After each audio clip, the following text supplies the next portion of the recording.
After his friend died, the dog refused to get up, but then he heard a familiar voice. After losing his best friend, the dog sank into deep sorrow, refusing to move or respond to anyone.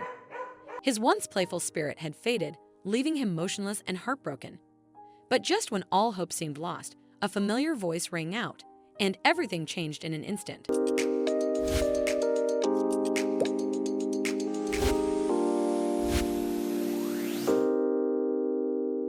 The silence in the house felt heavier than the thick winter blankets draped over the sofas. Kosum, a Weimaraner with eyes as warm as melting chocolate, lay motionless on his favorite rug, a statue frozen in grief. His usual joyful tail thumps were gone, replaced by an eerie stillness that sent a shiver down Emily's spine. Woofy, his best friend, his canine soulmate, had been gone for weeks, and Kosum was still lost in grief. He barely touched his food, his once bright eyes now dim and distant. Emily and her husband, Jacob, watched helplessly as their beloved dog faded before their eyes. They tried everything: extra walks, soothing words, even a vet visit, which confirmed there was nothing physically wrong. But the weight of loss was something no medicine could heal. The vets could only sigh, offering murmurs about grief, words that felt far too small to capture the immense void consuming Kosum. Weeks blurred into a month, and his once strong frame withered, his ribs pressing sharply beneath his thinning coat. The house, once filled with Woofy's playful barks, now felt like a hollow echo of the past. Jacob suggested another dog, but Emily resisted. Could they really subject another creature to the shadow of their sorrow? Would a new dog simply serve as a cruel reminder of their loss? Then, one gray afternoon, Emily saw a picture.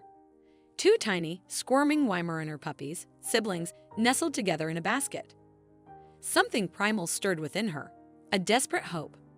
A fragile belief that maybe, just maybe, the innocent chaos of new life could pierce the impenetrable fog of Kosum's grief. The drive to the breeder felt interminable. Jacob held his breath, fearing a rejection, a further decline in Kosum's already fragile state. But as soon as the puppies, Indian and Lexus, a whirlwind of clumsy paws and enthusiastic yaps, tumbled out of their box, a flicker of something ignited in Kosum's eyes. He didn't rush to them, didn't immediately interact.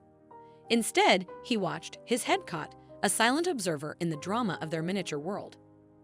Then, slowly, he inched closer, his tail flickering with the faintest hint of a wag. It wasn't an instant transformation.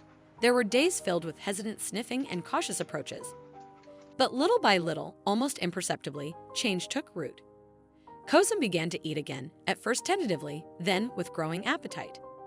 He even started joining Buffy and Lexus in their clumsy, joyful games. His playful spirit slowly began to reawaken. He nudged the puppies gently with his nose, his tongue hanging out in a canine version of a smile. Eventually, he even started sleeping curled up among them, their tiny bodies a source of warmth and comfort. Now, months later, the house is once again filled with the joyful sounds of happy barks and playful tumbles. Kosum, Buffy, and Lexus, a trio of fur-covered joy, tumbled across the rug, their playful energy breathing life back into the space Woofy had left behind. The sorrow lingered, a quiet ache in Emily's heart, but it was no longer suffocating. Instead, it had become a gentle memory, seamlessly woven into the fabric of their newfound happiness. What an incredible story! If you enjoyed this video and want to see more, don't forget to hit that like button, share it with your friends, and subscribe to our channel. We'd love to hear your thoughts, so please leave a comment below. See you in the next video.